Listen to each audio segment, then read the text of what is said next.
So welcome to Sardinia. We are on, we are on the launch of Ducati's new Multistrada Rally. So what the Rally is essentially the base Multistrada, but it's been jacked up in terms of suspension. So you've got more ground clearance, more longer travel suspension for more off-road ability. You have a dedicated off-road mode. You also have a bigger fuel tank, 30 litre fuel tank, which obviously increases range. We've got the rear cylinders that cut out below 4,000 RPM, exactly the same as the Diavo that we've tested previously. And today we've got 70 kilometres of off-road, 120, 130 kilometres on-road. We've got the panniers, the crash bars, and a few extras like the little auxiliary headlights. But we've got a full day today, should be good. Looking forward to it, perfect weather, Sardinia, great place to ride a bike. Looking forward to it. So welcome to Sardinia, welcome to Ducati's new Multistrada Rally. Now this is now the pinnacle or top of the range Multistrada available from Ducati. Oh, that's shifter smooth. And we're in Sardinia to spend a full day in the saddle. The big difference is the 30 litre fuel tank, which is now aluminium, not plastic, and it's beautifully brushed like a Ducati SP2. Power and torque is the same, but obviously the big fuel tank increases range. It's a little bit more frugal because below 4,000 or 3,800 RPM, we're actually running on 2 cylinders, not 4 cylinders. This is the V4, so the back 2 cylinders shut down. Although you'd never know, very similar to the Diavo. We've also got longer travel suspension, so that for more off-road ability. We have a dedicated off-road mode, we've got more ground clearance, and the seat height has increased also. Ducati have fixed our bikes with solid panniers, the crash bars and the little fog lights, because we've got a bit of luggage in the panniers and we're going off-road today, so we've got the crash protection just in case. Everything else, like power-wise and torque and brakes, I like the Multistrada V4 with a semi-active suspension.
on, we do more pictures off-road?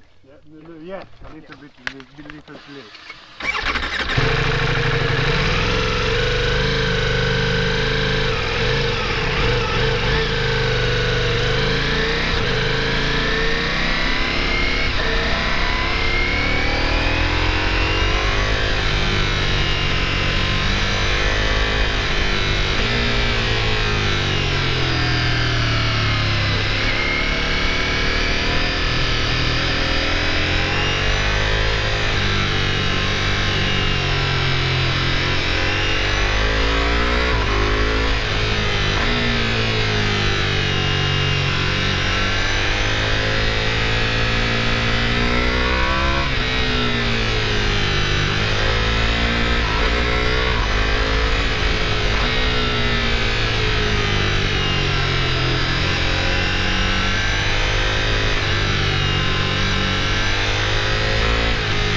Just gone from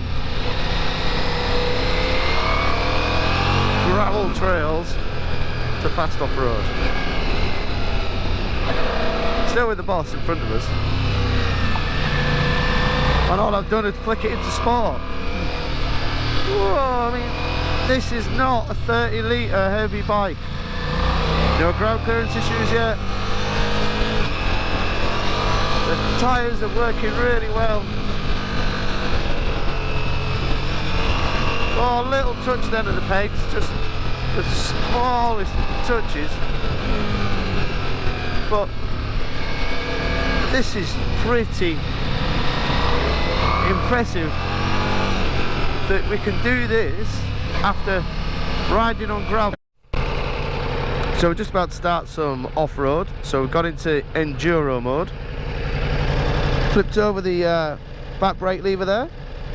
We're not going to take the rubbers off because it's fairly dry, but I would normally take the rubbers off. And got the screen on the lowest setting. If I go into enduro, I can see that I've got the wheelie off. Suspension is medium front, we're hard on the back. Preload is on 6. Engine brake 3. Let's have some fun. Whoa, shit.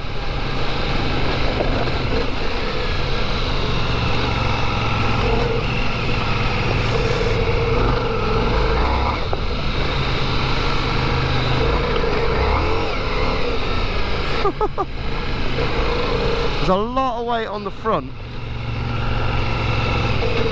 Feel that straight away. We're kind of asking a lot for that 19.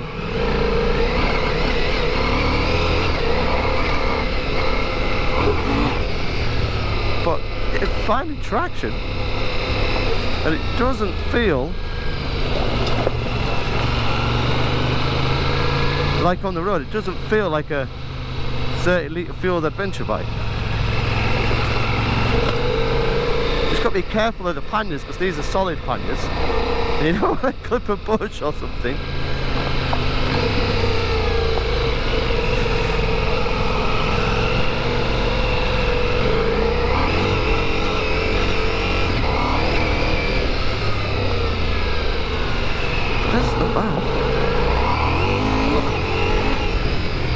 Feel the traction kicking in. Definitely feel it. Oh, maybe not. Just got to be careful of the weight also when it starts to slide, because we've got quite heavy panniers on the back.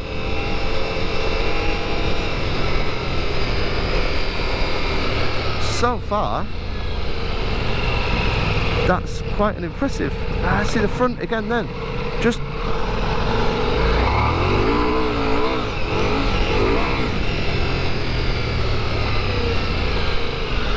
oh, it coped with that big bump though there.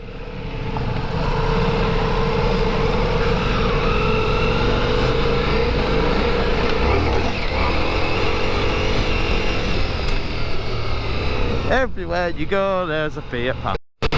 So let's put this into perspective. I'm riding the new Multistrada Rally, looks like, in Sardinia with Dominicali, CEO boss of Ducati in front of us.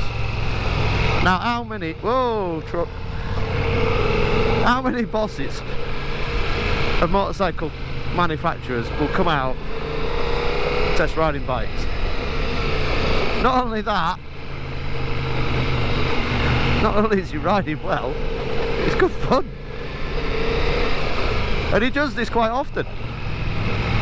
Goes out with the test riders, tells them what he thinks, has some fun in winter, saying that he quite often comes out here to Sardinia to work, as he puts it.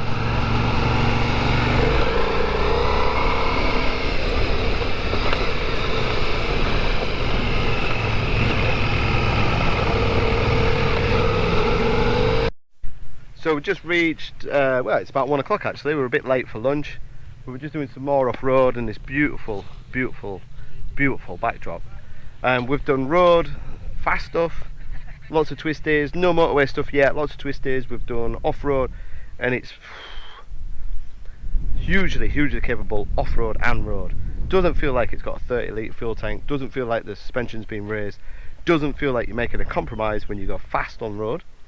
And equally, it doesn't feel like you're making a compromise when you ride reasonably briskly off-road. And all the time you've got these excellent rideaways just there as a safety net. So yeah, it's up until now hugely impressive. So what we're going to do next is grab a bit of lunch, some faster off-road, some faster on-road, and then I'll give you a verdict later today. But look at the views. Look at the trail. So that's the trail right down there, right into the bottom of that valley. So we're kind of going along that way. I tell you what, there's not a lot of bikes that can do this. I mean, there's obviously one from a German manufacturer. Oh, that's steep. But it nowhere feels as agile as this. It ain't got the performance of this. Arguably not got the desirability of this. Woo, you don't want to get that wrong.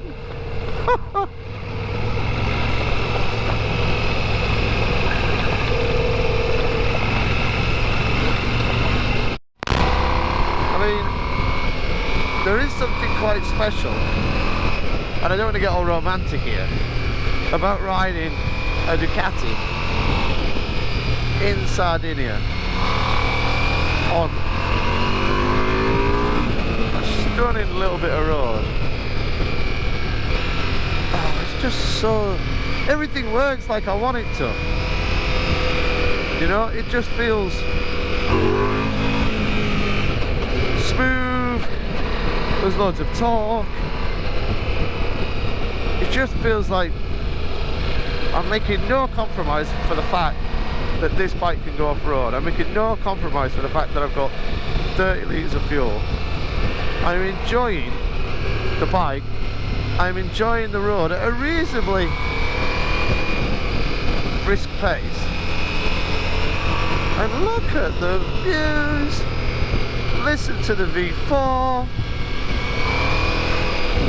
And if it does tighten up, I got cornering ABS, I got cornering traction control, I've got every safety mode that you could possibly think it to keep me on the straight and narrow. Oh, this is a good day. So I've just flicked into sports mode, which you can see on the dash there. That is rider plus luggage, because I've got luggage with a bit of camera equipment and a few other bits in. That determines the preload. But now the suspension is a little bit more taut, has less travel. Definitely on the front, you can feel that when you brake. The throttle response feels a little bit sharper. This light here is because when I go into sports mode, I've got no wheelie control, which will be for obvious reasons later. Yeah, and now the chassis is just a little bit more, there's less movement, less forward and backwards movement. When I brake, there's less dive. When I roll it into the corner, you roll it in, it's not sitting in the stroke. Just a sportier chassis, but by no means rigid or solid. It's just giving me a little bit more of a planted feel because there's less movement front and back. Oh, this is bloody good. These STR tyres, which are ready for off-road use, are really impressive. Like, I haven't taken any getting used to period, I've just got on it and thrown it into a corner. That should not be handling like this. Has it got a full tank of fuel? Yeah, it has got a full tank of fuel, so I've got 30 kilograms sat between my legs. You wouldn't think so. That's bloody good. So that's it from the launch of Ducati's Multistrada Rally. What a hugely impressive bike. They've given it more comfort and more range with that 30 litre fuel tank, giving it far more range than before, but it's not hindered the performance, it's not hindered the handling, and it still handles superbly. You wouldn't think this is a heavy adventure bike, because it is heavy, because we've got the panniers on, we've got the crash bars, we've got the fog lights, we've got luggage in the panniers. So when you add all that up, it becomes quite a substantial weight, but it so doesn't handle like a bike with 30 litres of fuel. It handles much more like the standard Multistrada. Then you take it off-road, and that long travel suspension, the more ground clearance, you can have some fun off-road. This is an off-road bike. You can proper take this bike off-road, and we've proved that. Stability is good, the off-road ABS is excellent. It's only on the real slow stuff, through the thick gravelly kind of sandy stuff, does the front feel a little bit vague, but that's because of the weight. But get back on the gas, get the weight off the front, and it is superb. For a bike to be able to jump from off-road to on-road just by flicking a few buttons is hugely impressive. It's quite remarkable what Ducati have done. They keep producing bikes like the Diavol and the Street Fighter and just hitting the competition out the ballpark, and in many ways that's what they've done here with the rally version of the Multistrada. It performs excellent on-road, excellent off-road. It looks stunning as well in the brushed aluminium behind us. The rider aids are there to help you and to keep you safe, and even though it's got electronic suspension and cornering ABS and cornering traction control and anti-wheelie, you still feel connected with the bike. You're not playing a video game, you don't feel distant from the bike. The electronics don't take over, they just help you or encourage you to ride the way you want to ride. The only big downside is the price, because in this spec, with the panniers and the crash bars and everything that we have on this bike, it's nearly £27,000. And I believe the standard Rally S is 23 and a bit, which is a lot of money for a big adventure bike. But you can see why it is, because of the technology and what's in the bike. The only thing we haven't done is tested the radar and cruise control and real long distance comfort, because we've just not had the opportunity here in Sardinia, because we've not got the motorway network. So hopefully when I get the bike again, I can put some big miles on the bike, test that tank range, see what it's like in the real world. But as first impressions here in Sardinia, it not only looks good, it not only performs both on and off-road. The electronics are absolutely amazing, the quick shifter is sublime. But they've not forgotten the little things, like the way the backlit switchgear, the way I can press one button and the shock loses its preload so I can touch the floor. all those little touches. Every time you get on the bike, you find something new, and you just go, do you know what? That is just how I want to do. Top work, Ducati.